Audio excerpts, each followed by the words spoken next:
Bodo Cine Artists Association Executive मेल खुंफुंनाय हाबाफारि दुलाराय बड' सिने आर्टिस्ट एस'सिएशनआ फैगौ जानो गोनां बोसोरारि जथुम्माखौ जोबोर गाजा गोमजायै खुंनो थाखाय दिनै सावरायलायनाय हाबाफारि लादों। उदालगुरि जिल्लानि सिङाव थानाय दैमाकुसि एग्रिकालचार गेस्ट हाउसआव दुलाराय बड' सिने आर्टिस्ट एस'सिएशननि एक्जिकिउटिभ मेल खुंफुंदों। बे एक्जिकिउटिभ मेलनि गेजेरजों बिसाखौ माबोरै खुंलांनो हागोन लोगोसे फैबाय थानाय बोसोरफोराव खामानि मावलांनो थाखाय बे मेलनि गेजेरजों गोबां थांखि लानाय जादों। लोगोसेनो बोसोरारि जथुम्माखौ बोरै खुंलांनो आरो शर्ट मुभि कम्पिटिशन लानाय जायोमोन बेखौ बोरै खालामनो बेनि सायाव सावरायनाय जायो। बे दुलाराय बड' सिने आर्टिस्ट एस'सिएशननि हाबाफारियाव बाहागो लायो मिरु बिसानि आफादगिरि आरो नेहाथारि लोगोसे मिरुनि बिबानगिरि बिथांमोना बाहागो लायो। गासै जिल्लानि आफादगिरि आरो नेहाथारि लोगोसे बिबानगिरि बिथांमोना बाहागो लायो। थारैनो दिनैनि जि हाबाफारि जोंनि बिसानि जेसेबां एक्जिकिउटिभ मिटिं जाबोबाय दिनैनि बे एक्जिकिउटिभआ जारिमिनारि जादों होननानै आं सानगोन। मानो होनबा जोबोद मोजां जादों। जिखिनि जोंनि मावनो लानाय बे थांखिफोरा जोबोद मोजां जादों होननानै आं गोसोआव फोथायनाय दं आरो। जिहेतु कमेडियाननि गेजेरजों माखासे समाजखौबो फोसाबनो हायो बेबायदि माखासे जों नुबाय गुबुन माने जोंनि समाजाव जि सोलिबाय थानाय गुबुना सोरखौबा फनजों रायज्लायना लाना खारनाय बे बिथिङाव जों गोबां जाथायफोरा जादों बे बेलायाव बिनि बयनिख्रुइबो देरसिन गोरोन्थियानो जाहैबाय जोंनि गेजेराव उन्दै बैसोआव हाबा जानाय। नोंथांमोना मिथिगौ आबादारिफोरा जुदि आबादखौ जोलै दोननांगौब्ला बेखौ मोजाङै राहोनानैसो जोलै दोनो। जुदि आबादखौ जुदि मोजाङै जोलै दोननांगौखौ राहोनानै दोनाब्ला गोरलै फिथाइखौ जुदि जोलै दोनाबा बियो माबायदि जोलै जानो हागौ? गाज्रि जाखागोन। बेखायनो जोंनो मोनफ्रोमबो बेसादखौनो जोंनो जोलैखौ राहोनांगोन, मिसुर जानांगोन। गोरलै बैसोआवनो हाबा जायोब्ला बेफोरबायदिया जाखागोन। बेखायनो जों गावनो मिसुर जानांगोन, गावनि आथिङाव गसंनो हानांगोन। अब्लासो बेफोरबायदि लांखारनाय, सोरनिबा हिन्जावजों गोसोथोलायनाय, सोरनिबा हिन्जावखौ लाना थांनाय बा सोरनिबा हिन्जावा थाखा फैसा मोनैनि थाखाय सोरजोंबा गोसोथोलायनाय बेफोर जाबाय थागोन। बेखायनो जाय समसिम गावबा गाव राफोद जाया बे समसिम बेफोर जाबाय थागोन। उना खिन्थु माने खोब माने गोरोबलाया टिउनफोरखौबो जों नायनो गोनां दङ होननानै सानोना जिहेतु मोनसे माने फिल्म जानाय लोगो लोगो एज ए होल मानसिफोरा बुजि मोननाय हिसाबै बेहाय डायलगफोरखौ जुदि थ्रु खालामोब्ला बेस्ट जायो। मा बुङो?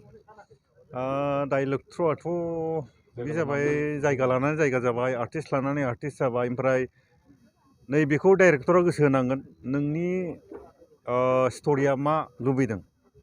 बे स्ट'रिया जुदि लुबैनायजों नोंनि डाइलग थ्रुआ मिलायदोंना मिलायाखै बेखौ डाइरेक्टरसो मिथिगोन। जुदि डाइरेक्टरजों डाइलगजों मिलायाबा बेखौ डाइरेक्टरा बुंनांगोन। बेखौथ' जोङो दा सोरनिया जादों सोरनिया जायाखै बेखौ बुंनो हानाय नङा। बेखायनो डाइरेक्टरा बुंनो हागोनांगोन आंनि जि स्ट'रि बे डिमान्डनि नोंनि जि डाइलगनि थ्रु बे जायाखै बेखौ बुंनो हानांगोन। बेखायनो बे बेलायाव आङो कनफार्म नङा। लाइमोनफोरखौ जोबोद फल' खालामनाय लोगो लोगोनो माखासे माने दायोनि जिखिनि लाइमोनफोर दं बिथांमोना खिन्थु बेस्थ'था थायो मबाइलजोंसो। दा बिथांमोननि थाखाय नोंथांनि खावलायनाय मा थायो? बे लाइमोन बैसोनि सोरखौबा फल' खालामनाय, सोरनिबा माबा मोनसे नायनाय, मबाइल नायनाय, बियो जेनेबा हमना ला बर'निल' बाथ्रा नङा, बे बुहुमनिनो बाथ्रा। बेखायनो बेखौ बुंनानै फोजोबनो हाया। अब्लाबो बिमा बिफा गारजेन जों साफ्रोमबो सांग्रां जानांगोन।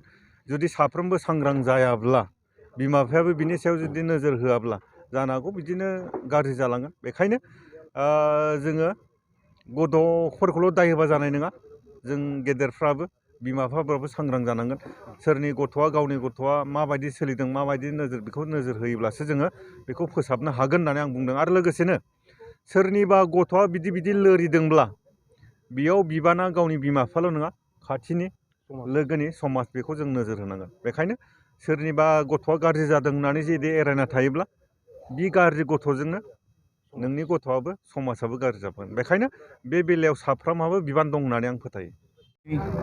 गुबै थांखिया माबायदिमोन आरो मानो थाखाय बेबायदि जुथुमनाय जागोन? एक्सुवेलि जों सिने आर्टिस्ट एस'सिएशना मोनसे सिस्टेमाव लाबोनो नागिरदों अर्गानाइजेसन। आरो बेनिफ्राय जोंनि माबा फांसनेल how to function this organisation दा बेखौनो जोङो सिस्टेमाव लाबोनो थाखाय गोबां सावरायनाय जाबाय। बे जाबाय अर्गानाइजेसन मेटार। जोंहा डिस्ट्रिक्ट दङ गोबां कमिटिफोर दङ दा दिनैसिमाव 16 number of districts already form दा बेखौ जोङो गोरानिफ्राय गोरा खालामनांगोन जोंनि बाइन्डिंसआव दोननो थाखाय दा बेखौ जों सावरायनाय जादों आरो बिनिफ्राय दहाय नेहाथारि बुंनाय बायदि जोङो एवार्ड फांसनखौ देग्लाय मोजाङैनो खालामगोन with the kind cooperation of the BTR government.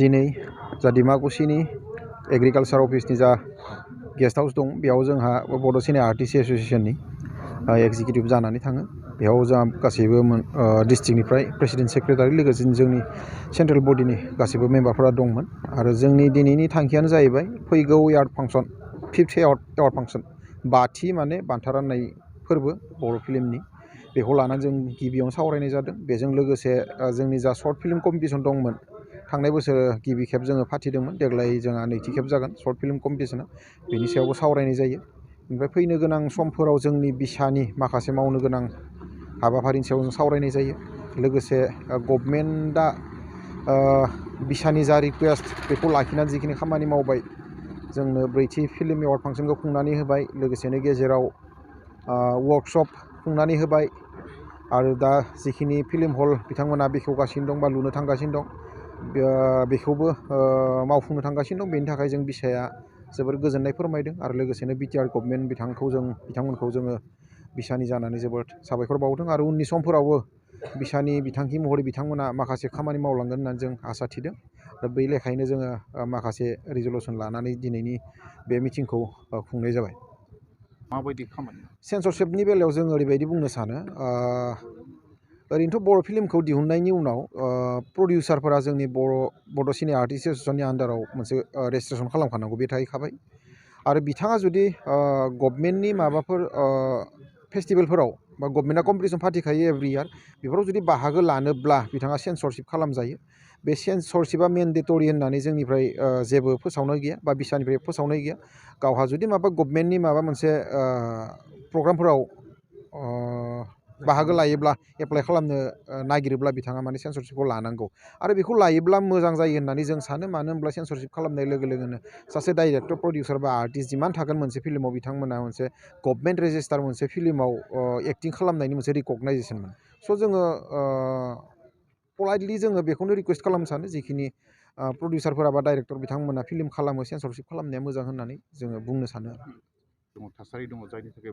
Producer डिरेक्टरफ्राथ' film दिहुनखांनायनि उनाव दिन्थिनायनि बेलायाव बेबायदि सरकार बे बेलायाव जोङो सिगांनिफ्राय माने 2011-12निफ्राय जा जि मोनसे सिटुवेसन फैदों बे जाहैबाय गामि गामि जोङो फिल्म हल लुब्रबनानै माने बे पेन्डेल लुनानै जों फिल्म देखानाय जायो बे कालसारानो दिनैसिमबो सोलिगासिनो दं जोंहा पार्मानेन्ट मोनसे फिल्म हल गैया पार्मानेन्ट बेबायदि जोंहा फिल्म दिन्थिनो हानाय न'ब्लां गैया दा बेखौ नोजोर बोनानैनो जोंनि बिसाया माखासे रिजलुसन लानाय जादों जिहेतु जोंनि बर' फिल्मा मोनसेल' सिजनाव ओंखारो बे जाहैबाय दुर्गा फुजानि सिगां आरो जोबोयो जेनेबा नभेम्बर डिसेम्बराव जोबोयो गेजेर ससेयाव जोंहा फिल्म ओंखारा एकमात्र जोंहा बे दिन्थिनो हानाय जायगा गैयिनि थाखाय आरो नाथाय दिनैनि समाव सरकारा जिथु स्टेप लादों 2-3सो फिल्म हल लुना होनायनि बिथांखि लानाय जादों आरो स्टार्टबो खालामबाय बिथांमोना बे जायोब्लाथाय जिकुनु प्रडिउसारा जिकुनु समावनो जों फिल्मखौ दिहुननो हागोन होननानै जों सानो आरो सारा जिकुनु टाइमाव दिहुननानै मुलाम्फा खामायनो हागोन होननानै जों सानो आरो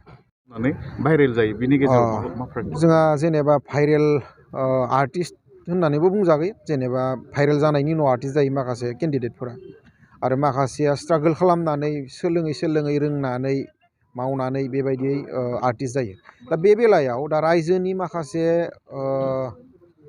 गुरुत्त'खौ नायनानै आरो जेनेबा रायजोआ जि बुस्थुजों एट्राक्ट जागोन बेखौ लानानै माखासे प्रडिउसारफोरा भाइरेल गथ'फोरखौ लानानै जेनेबा फिल्म खालामनाय नुनो मोनो बेफोर गावबा गाव आइडिया जेने जाय जेखौ मोजां नुनानै जायखौ लानानै फिल्म खालामगोन मागोन बेफोर गासिबो गावसोरनि बाथ्रासै गतिके जोंहा बेयाव जेबो बुंनांगौ गैया होननानै जों सानो बिराद उन्दै बैसोनिफ्रायनो जायो खिन्थु गुबुन फारसेयाव नोजोर होदों एसे मिसइउज जायोब्ला माखासे डायलग माने जिथु थ्रयिं खालामनाय बेफोरावबो माने पारफेक्ट जायो होननानै जों सानो बेफोरो आसलथे सोलोंनायनि मोनसे डिपार्टमेन्ट होनना बुंजागोन जों एक्टर जानोब्ला पारफेक्ट एक्टर जानोब्ला आरो जों पार्मानेन्टलि एक्टर जानोब्ला सोलोंनो गोनां जोंहा बहुद थायो जों जेनेबा आर्टिस्ट होननानै बुङोब्ला जों थियेटारावनो जा लाइभआवनो जा बा जिकुनु फिल्मावनो जा जोङो एक्टिं बे बुस्थुखौ जों डेभेलप खालामनोब्ला आरो जेनेबा हलिउड बलिउडनि जों बे लेभेलाव जुदि एक्टिं खालामनोब्ला जोंनो सोलोंनो गोनां बहुद दं दिनै स्क्रिनाव नुजादों समायना माबा माबि भाइरेल जादों पपुलार जादों बेयाव थारमाने आर्टिस्ट बुस्थुआ लिमिटेड जानानै थाया सोलोंनो गोनां बहुद दं आरो बेफोर बुस्थुखौ जिखिनि गथ'फोरा आर्टिस्ट जानो ओंखारबोदों एक्टर जानो ओंखारबोदों बेखौ गावबा गाव गियानाव लानानै बिसोरो सोलोंजानांगोन आरो मेचिउर जानांगोन बेखिनिखौ जों बुंनो सानो आरो बेखौ लानानै जों वार्कशप दाखालि गभर्नमेन्टआ जोंनो मोनसे वार्कशप होदों बेयाव जोङो 30 डेसनि रिसाइडेन्सियेल मोनसे वार्कशप लादों बेयाव गोबां गथ'फोरा मोजां गियान मोन्दों आरो बेबायदिनो इयारलि जुदि जालाङोब्ला गभर्नमेन्टआ जुदि होलाङोब्ला जों बेखौ जायगा जायगा लानानै गोबां वार्कशप फाथिनाय जागोन बेनि गेजेरजोंनो माखासे गथ'फोरा मोजां गियान मोनगोन होननानै एक्टिं रोंगोन होननानै जों आसा थिनाय थायो आरो इयुन जेनेरेसनखौ जोङो बेखौनो बुङो जाहाथे गावबा गाव जिखिनि फरायसाफोरा एक्टिं खालामनो ओंखारबोगोन एक्टिं खालामनायजों लोगोसे बा कालसारेल लाइनाव ओंखारनायजों लोगोसे बिथांमोना फरायनायखौ मोजां लाखिनांगोन फरायनायखौ लाखिनायजों लोगोसे बिथांमोननि खामानिनि जि मोनसे डेभेलपमेन्ट होननाय मोनसे बुस्थु थायोना बेखौ मोजाङै डेभेलप खालामलांनो थाखाय एक्टिंखौ मोजाङै डेभेलप खालामलांनो थाखाय सोलोंनांगोन माखासे